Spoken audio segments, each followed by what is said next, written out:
Hi everyone, good morning.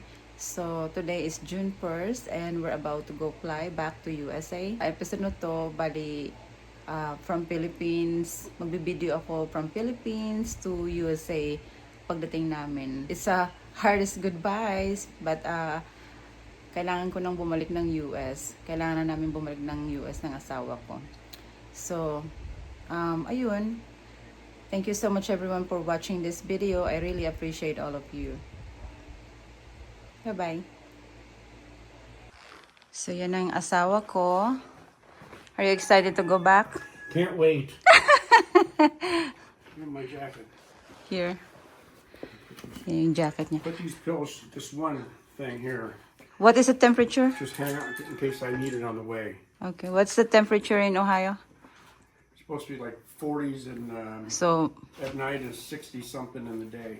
malamig pa 83 din. by Wednesday. Yes. So, malamig pa rin doon. 70 on Tuesday. Kaya, naka sweatpants ako, tsaka sweatshirt.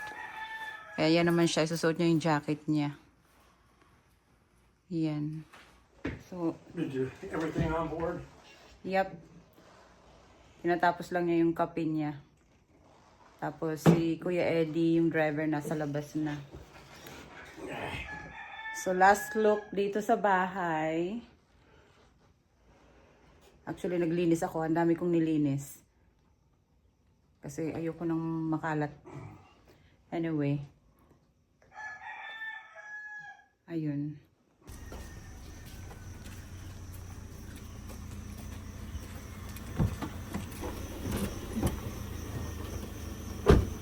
So, ayan. Sige.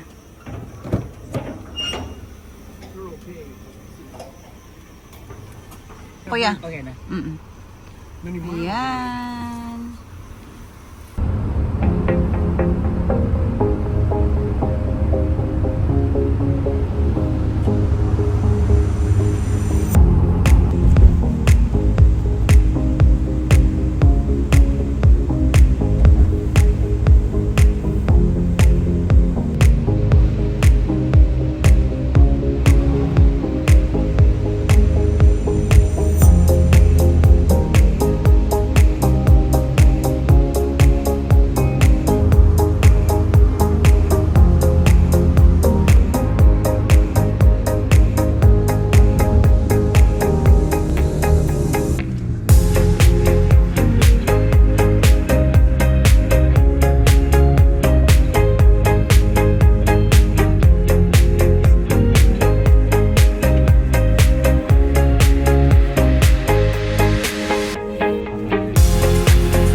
Ready na daw siya. And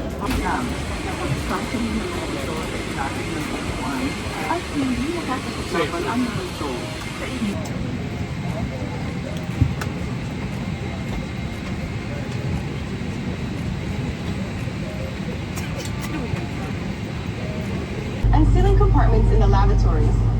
If a strap appears and you cannot reach the mask, pull down on the strap to access your mask. Firmly pull the mask to extend the plastic tubing and start the flow of oxygen.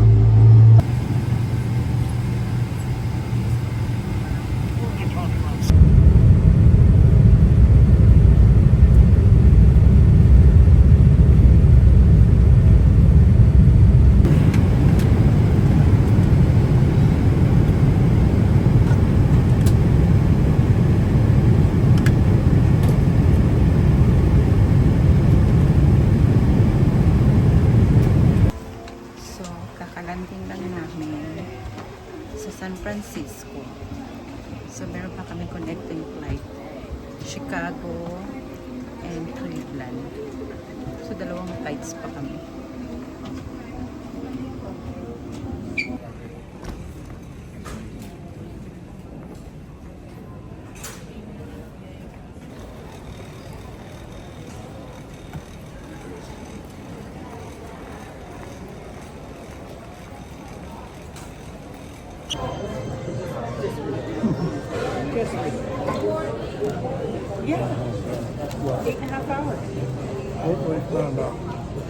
Ridiculous. Camera. Everyone's a pro. Everyone. And then his back was killing him yesterday. He was get breaking in out of the seat.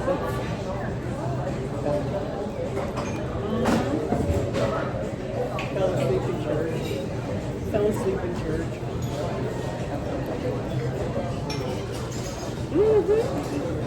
Which was another thing. I'm like, don't go to church. Nobody's at church.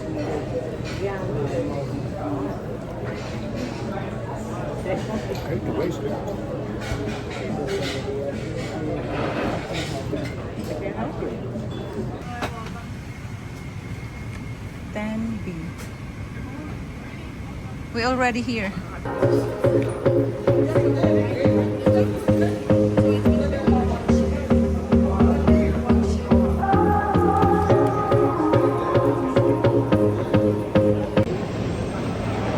So, nasa Chicago na kami.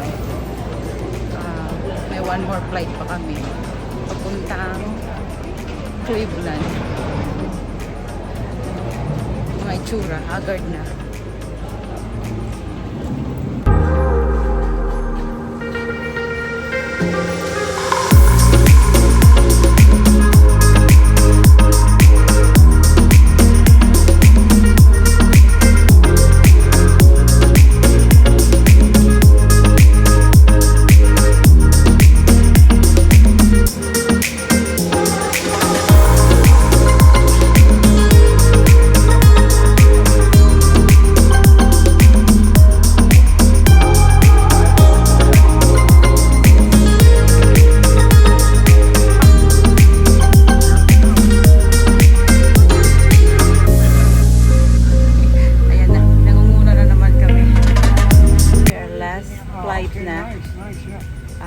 This is to go to Chicago, to Cleveland. Yeah.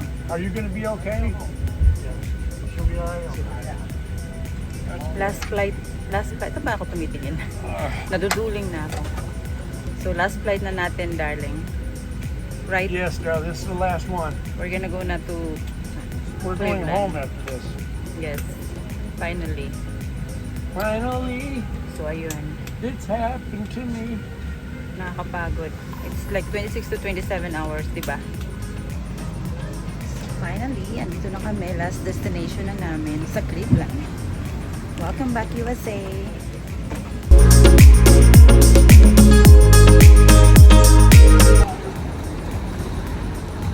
We're here na in Cleveland. It's chilly.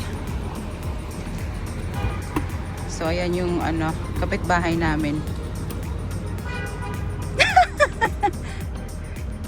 Let him.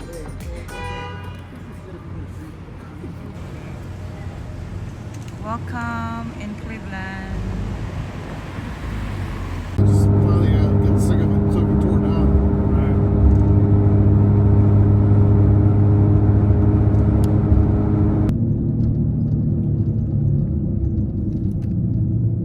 221 here. 421. Oh, 421. There'd be a It's line. $1.24 Yeah, here. there'd be a line out there. I'm dyslexic. You know what I mean? There'd be a line out there. We're home. So we're back home na. So ayan, we're back home na. As usual, yan yung mail namin na pagkadami-dami. So, ganun pa din ang bahay. So, ito ang kitchen.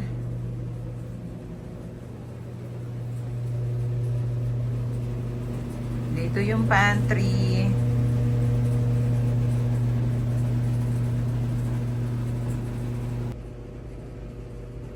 Tapos dito naman yung dining at saka family room.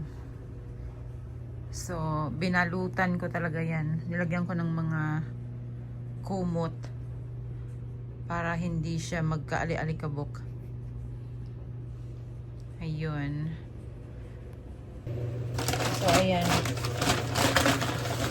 Nagbili ako ng tacos. Pumunta kami doon sa Taco Bell. Nagpabili ako ng namiss ko kasi ito.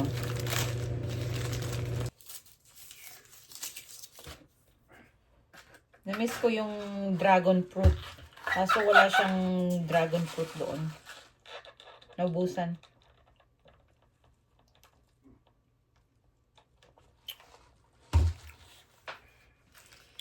Alright.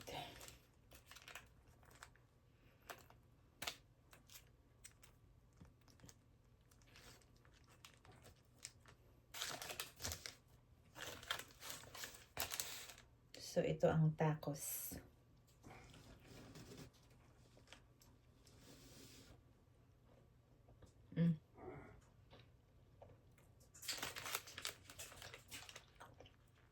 So good.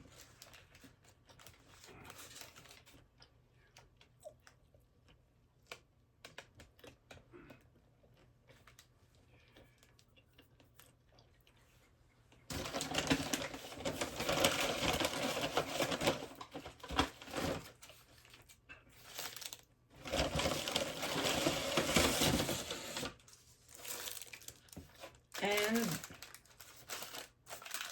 bumili din ako ng quesadilla.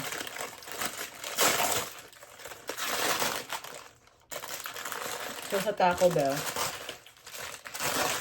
pag nagkikrave talaga ako, nag-order ako nitong quesadilla at saka yung soft shell and crunchy.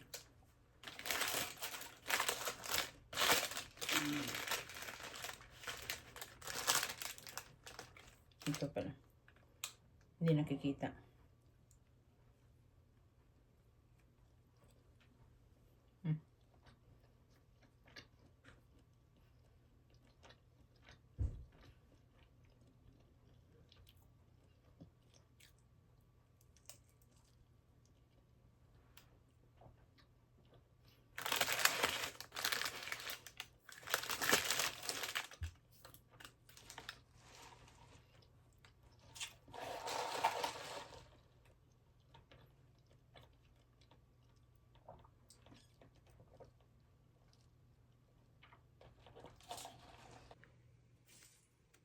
So, ayan ang quesadilla,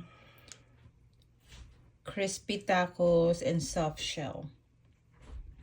Mas masarap pa yan kung merong sour cream and also yung dragon fruit na drink na gusto ko kaso wala sila na naubusan daw. Ayun. Alright. Tatapusin ko na muna yung kinakain ko. I'll see you tomorrow again. Good morning, everyone. So, first in the morning here back in Ohio, in US. Marami akong gagawin today. Unang-una, magkakape muna ako. Magtimpla muna ako ng kape. Kasi mag-check ako ng madaming email. Madaming email, tapos mga mail.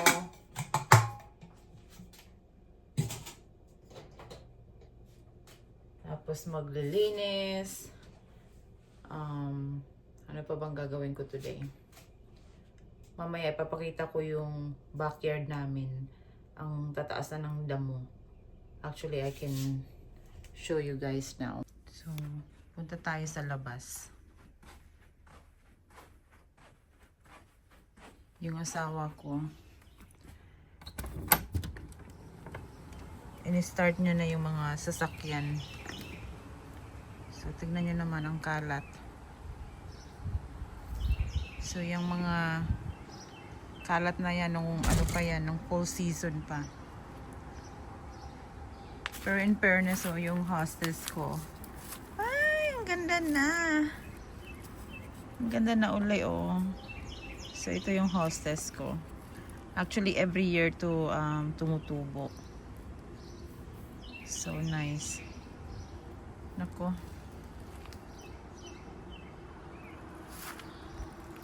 Magi-spring cleaning na naman kami.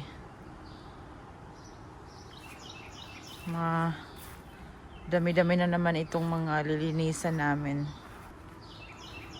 Lakad tayo dun sa backyard, way backyard.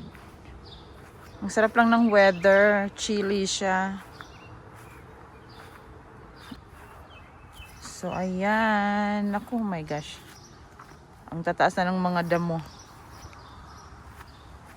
Ayun na.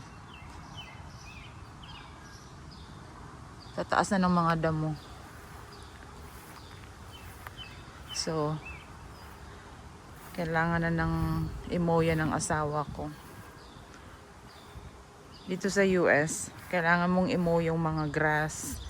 Hindi mo siya pa habain. Look at that.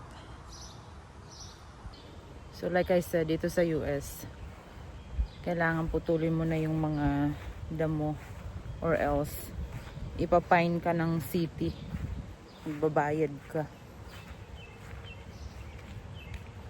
So kahit na property mo, sarili mong backyard, pag hindi mo na maintain na putulin, magbabayad ka pa din. Sarap lang ng sarap lang ng hangin. Actually, nasa siya, 55 to 60 degree.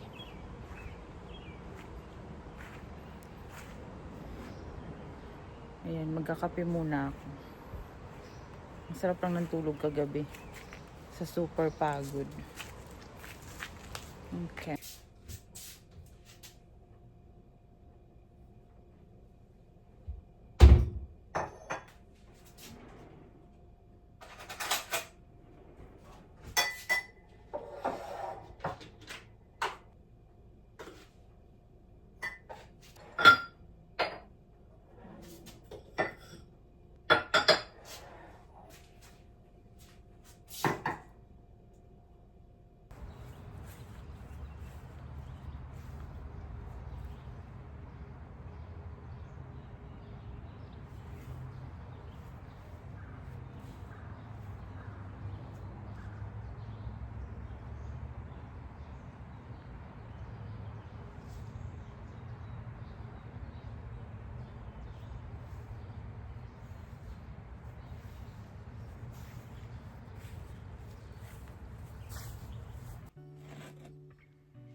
So, ito yung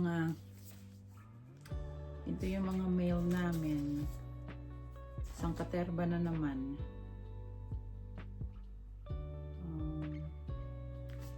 Actually, itong mga mail, some of this talaga mga ano lang naman ito, yung mga junk.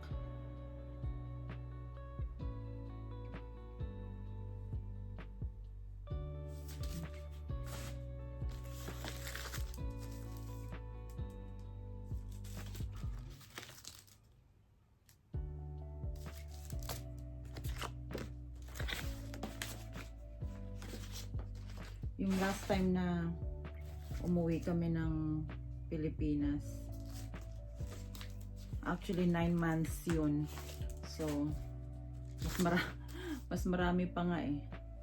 Mas marami pang mail kumpara ngayon. Kasi 6 months lang kaming nawala.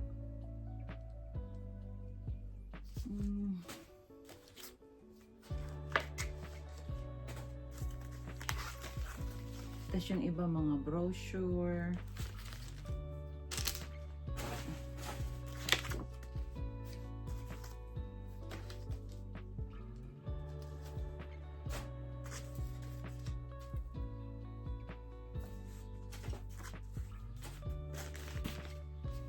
And then yung iba mga newspaper. So,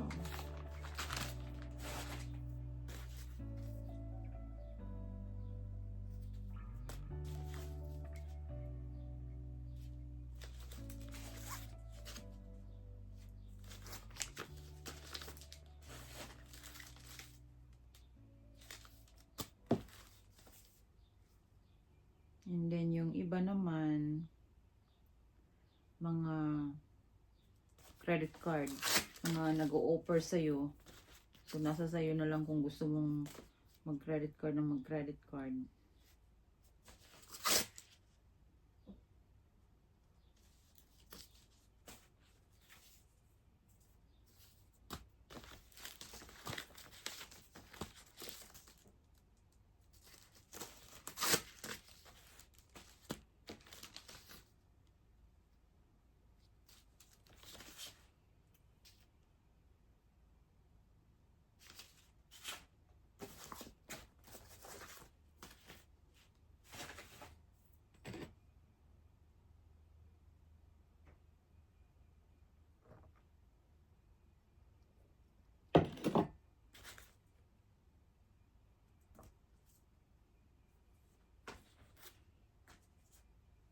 Pero i-check ko lang lahat.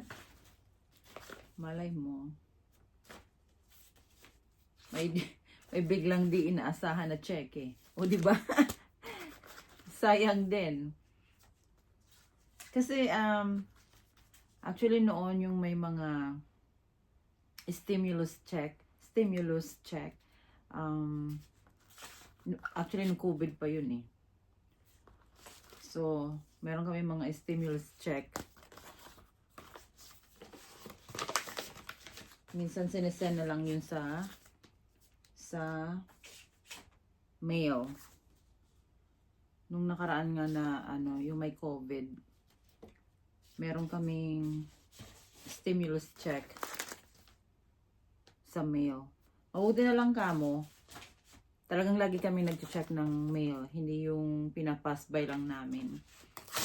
So, yun. Hindi namin yun inaasahan.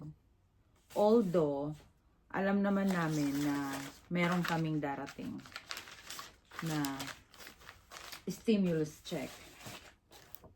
So, ganun dito sa US. Kumbaga sa Pilipinas naman, ang tawag naman doon is ayuda. Yun nga lang, ang pinagkakaiba lang noon is sa Pilipinas, alam mo naman, syempre pipila ka pa, di ba? Doon ka pa sa init, ganito, ganon. Pero dito kasi sa Pilipinas, ay sa US, nira-run down nila yung SSS mo. So, kapag ka citizen ka dito sa US, automatic yun. Automatic yun na meron kang ganun. stimulus check, especially sa situation na ganun ng mga pangyayari. So, bibigyan kanila ng ayuda through your SSS.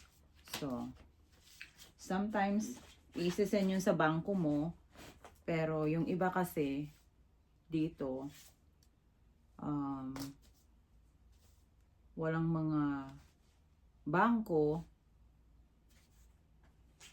for some reason. Hindi ko na i-explain yun. Anyway, so yun. Kapag ka-citizen ka, nira-round down nila yung SSS mo. Tapos, isi-send yun sa address mo sa bahay. Pero kapag ka-homeless ka, syempre wala kang bahay, I think nakukuha nila yun sa cash assistance. Pag nira-rundown naman nila yung SS number ng mga ganun. So, sana tama ang explanation ko. So, comments na lang kapag hindi tama. Alright. Ika-cut ko na yung video kasi marami-rami ito at saka magpo-focus ako kung ano yung mga mail junk dito. So, ayan. See you again later.